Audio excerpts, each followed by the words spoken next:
മാസപ്പടി കേസിൽ CMRL ജീവനക്കാരുടെ ചോദ്യം ചെയ്യൽ അവസാനിച്ചു. എക്സാലോജിക് CMRL ഇടപാടുകളുടെ രേഖകൾ ഹാജരാക്കി. വിശദാംശങ്ങളുമായി AT അശ്വതി ഞങ്ങളുടെ പ്രതിനിധി ചേരുന്നു. അശ്വതി, ഈ മാസപ്പടി കേസുമായി ബന്ധപ്പെട്ട് ഉയരുന്ന കാര്യങ്ങളിൽ എന്തൊക്കെ വ്യക്തതയാണ് ഈ ചോദ്യം ചെയ്യലിന് ശേഷം രൂപപ്പെടുന്നത്? അറിയാനാകുന്ന വിവരങ്ങൾ ക്രോഡീകരിച്ചാൽ.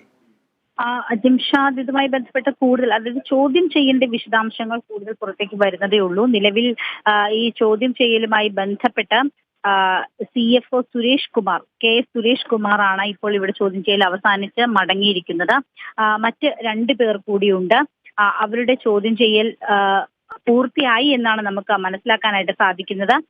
ഇതിൽ CFO സുരേഷ് കുമാറിന് പുറമെ സീനിയർ മാനേജർ ചന്ദ്രശേഖരൻ, അതുപോലെ സിസ്റ്റംസ് ചുമതലയുള്ള അസിസ്റ്റന്റ് അഞ്ജു എന്നിവർ കൂടിയുണ്ട്. ഇവർ 2 പേരും ഇപ്പോഴും ED ഓഫീസിൽ തന്നെയാണുള്ളത്. CFO മാത്രമാണ് പുറത്തേക്ക് വന്നിരിക്കുന്നത്. പക്ഷെ അദ്ദേഹം പ്രതികരിക്കാനായിട്ട് തയ്യാറായില്ല.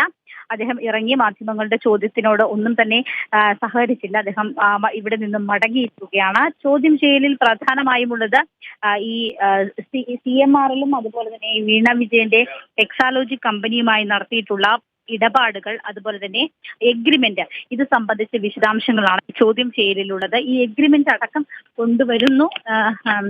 കൊണ്ടുവന്ന് അതിന്റെ മറ്റ് ഡോക്യുമെന്റുകളും എല്ലാം ഇവിടെ ED ഉദ്യോഗസ്ഥരെ ഏൽപ്പിച്ചിട്ടുണ്ട്. അതിന്റെ കൂടി പശ്ചാത്തലത്തിലാണ് ഈ ചോദ്യം ചെയ്യൽ പുരോഗമിച്ചത്. ഇത് വളരെ ദീർഘനേരം, അതായത് ഇന്നലെ ഉച്ചയ്ക്ക് തുടങ്ങിയ ചോദ്യം ചെയ്യലാണ് ഇപ്പോൾ അവസാനിച്ചിരിക്കുന്നത് എന്ന പ്രത്യേകത കൂടിയുണ്ട്. അതുകൊണ്ട് ഇക്കാര്യത്തിൽ കൂടുതൽ വിശദാംശങ്ങൾ പുറത്തേക്ക് വരാനുണ്ട്. ഒപ്പം തന്നെ ശശിധരൻ കർത്ത, CMRL-ന്റെ മാനേജിംഗ് ഡയറക്ടർ ആയിട്ടുള്ള ശശിധരൻ കർത്ത ഇതുവരെ ഹാജരായിട്ടില്ല.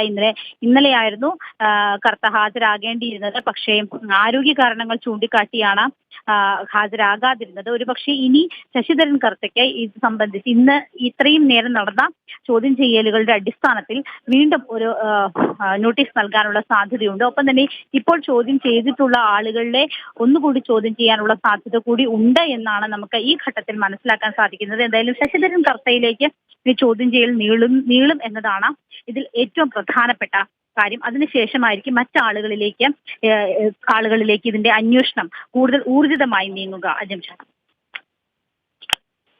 ശരി അശ്വതിയാണ് വിവരങ്ങൾ, വിശദാംശങ്ങൾ നൽകുന്നത്.